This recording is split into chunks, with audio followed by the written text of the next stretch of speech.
Hi everyone, welcome to FISC Financial Studies classes. Today we are going to study the reading number 32 of CFA Level 1 curriculum. Here we are going to discuss about the capital budgeting process and how it is categorized into various capital projects. The capital budgeting is a process in which a company makes decision on capital projects by evaluating it over the years, that how profitable it is and how easily and quickly we are going to get the cash flows. So the thing is, like, basically you are investing in a number of projects. There are a lot of options for every company, and then you decide on which particular project you should want to invest based on this process called capital budgeting. Why capital budgeting is important? The reason is that it is a fundamental area of knowledge for many financial analysts.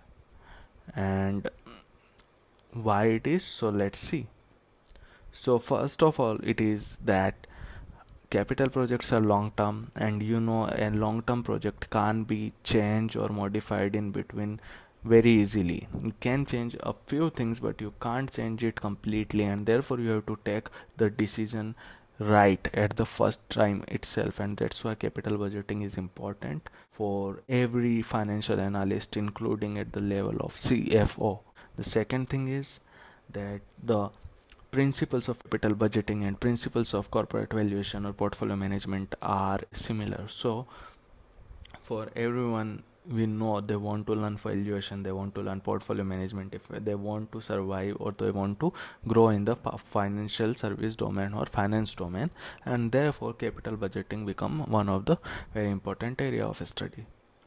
The third thing is that the capital budgeting focus is to increase the profit of the company and therefore the shareholder value, and that's why it is directly linked with the goal of maximizing shareholder value. That's why the capital budgeting is important. The final point is that the decisions like merger acquisition, that you are going to merge a company or acquire a company, what price you should do it, or a bond refunding, when you should pay your bond, refund your bond, or when you should lease, when you should not lease, when you should, how much inventory you should keep, how soon you should pay your accounts are payable, how soon you should take the account receivable.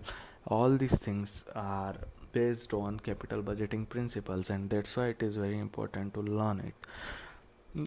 So what is this? The process of capital budgeting. The process of capital budgeting starts with generating an idea about a project. Then you go for an individual analysis. There are many proposals which come in your way as an analyst from a lot of people in the business, from a lot of department, and then you have to decide which one to prioritize. And you basically set two criterias. It should be profitable, and for among the profitable projects, how much profit and how quickly we are going to get the profit. The third thing is planning for a capital budget. You can't just go and invest in every profitable business. You need some sort of ceiling, that this is the maximum amount we can invest, and therefore you decide which top projects you want to invest. After funding and all, after doing a complete capital budgeting and planning the budget and investing in the projects, you have to monitor it. So basically you monitor it to get the sense like whether the project is going the way you described it or you forecasted it, or it is moving up or down, and you try to make changes in the project if you feel that it is not going the way you wanted. Final thing is categorization of the projects. There are 5 categories in which it is categorized in the CFA curriculum. First one is replacement project, in which you basically replace a particular machinery or any tool or anything, or you can say replacing humans with machines or bots or anything. So for that you basically do a cost based analysis, that which is costing more, which is saving you a lot, and then you replace based on that decision. Then there comes the expansion project. This is a bit more complex because here you are not thinking about just one or two tools or machines. You are basically trying to increase your capacity, and therefore you focus a lot on many things which you didn't do in the replacement projects, and that's why it is more complex. So this is the second category.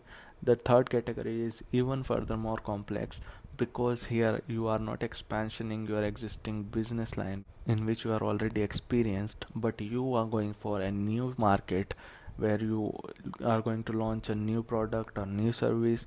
So this is going to be a really new experience, and so the capital budgeting becomes more difficult. Then there comes some projects which don't have the criteria of profitability at all, like the government projects for regulatory purposes, safety purposes, environmental projects. So all these you have to do, it's a must do project, but you can't think that it is going to give you money, and that's why you need some new criteria to assess these projects. The last one is, again, it is difficult to assess these other projects where you don't have a say because it is highly risky. You can't do it in the manner you used to do the other projects like replacement or expansion. And the thing is that these projects would be like a CEO paid project where there is no criteria. It's just CEO said it, so you have to do it, even if it is a loss making project. So these are the criterias, these are the categories of projects in which we do capital budgeting. So that's all from LOS1, and see you again for the next video. Thank you very much. Please like, subscribe and share my video, and share it to as many people as you can. Thanks a lot.